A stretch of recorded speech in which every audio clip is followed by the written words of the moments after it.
बिस्मिल्लाहिर्रहमानिर्रहीम। अस्सलाम वालेकुम। मैं मोहम्मद अली और आप देख रहे हैं हमारा यूट्यूब चैनल अली इन्फोस। आज की इस वीडियो में हम असातिज़ा भर्ती के लिए ईटा ने जो न्यू टेस्टिंग पॉलिसी मुतारिफ की है उस पर बात करेंगे और ये भी बताएंगे कि ईटा ने सिर्फ महकमा तालीम में असातिज़ा भर्ती के लिए क्यों ये फैसला किया है और इसके क्या वजूहात हैं।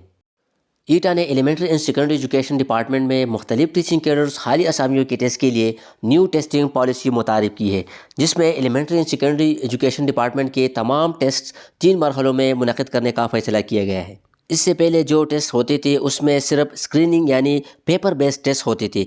उस टेस्ट के मार्क्स की बुनियाद पर आपका मेरिट लिस्ट बनता था, जो अब इस तरह नहीं होगा बल्कि 3 मरहलों में ये टेस्ट मुनक़िद होंगे। इस हवाले से ईटा हुकाम का कहना है कि ये टीचर रिक्रूटमेंट प्रोसेस में शफाफियत और मेरिट की बालादस्ती के लिए ये टेस्ट 3 मरहलों में कंडक्ट कर रहे हैं, क्योंकि elementary and secondary education department के टेस्ट के लिए लाखों लोग होते हैं और उनका कंप्यूटर बेस्ड टेस्ट लेना मुमकिन नहीं है। इसलिए ईटा 3 मरहलों में ये रिक्रूटमेंट प्रोसेस मुकम्मल करेगी। पहले मरहले में उम्मीदवारों से स्क्रीनिंग टेस्ट यानी पेपर बेस्ड टेस्ट लिया जाएगा। ये स्क्रीनिंग टेस्ट सिर्फ कंप्यूटर बेस्ड टेस्ट के क्वालिफाई के लिए होगा, यानी जिन कैंडिडेट्स ने स्क्रीनिंग टेस्ट यानी पेपर बेस्ड टेस्ट पास किया तो सिर्फ वो कैंडिडेट्स कंप्यूटर बेस्ड टेस्ट के लिए अहल होंगे। स्क्रीनिंग टेस्ट सिर्फ क्वालिफाई के लिए होगा और इस टेस्ट के मार्क्स काउंट नहीं होंगे। फॉर एग्जांपल, अगर कोई पीएचडी स्क्रीनिंग टेस्ट में 50 मार्क्स लेते हैं तो वो पास होगा और वो कंप्यूटर बेस्ड टेस्ट के लिए अहल होंगे। ये स्क्रीनिंग टेस्ट जनरल टेस्ट नहीं होगा, बल्कि महकमा तालीम जो सिलेबस पेपर कंपोजिशन जारी करेंगे उसके मुताबिक ही होगा। ये syllabus paper composition screening test और कंप्यूटर बेस्ड टेस्ट के लिए सेम ही होगा, यानी दोनों टेस्ट के लिए एमसीक्यूज़ गवर्नमेंट बुक से ही आएंगे और सिलेबस में जो सब्जेक्ट्स होंगे उसके मुताबिक ही दोनों टेस्ट बनेंगे। दूसरे मरहले में कंप्यूटर बेस्ड टेस्ट शुरू होंगे। जिन उम्मीदवारों ने स्क्रीनिंग टेस्ट पास किया है वो अब कंप्यूटर बेस्ड टेस्ट देंगे। कंप्यूटर बेस्ड टेस्ट भी सेम सिलेबस कोर्स कंटेंट से ही आएगा।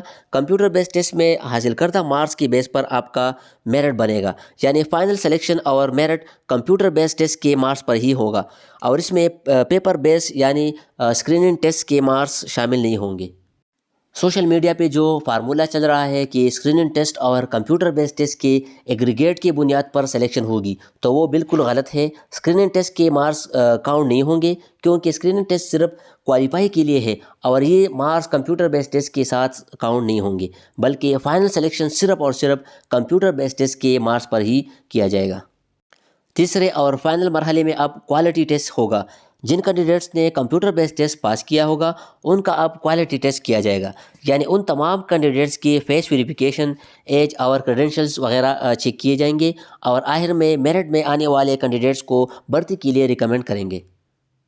मज़ीद इस हवाले से अगर कोई क्वेश्चंस है तो आप कमेंट सेक्शन में भी ज़रूर पूछ सकते हैं। अपना ख्याल रखिए। अल्लाह हाफिज़।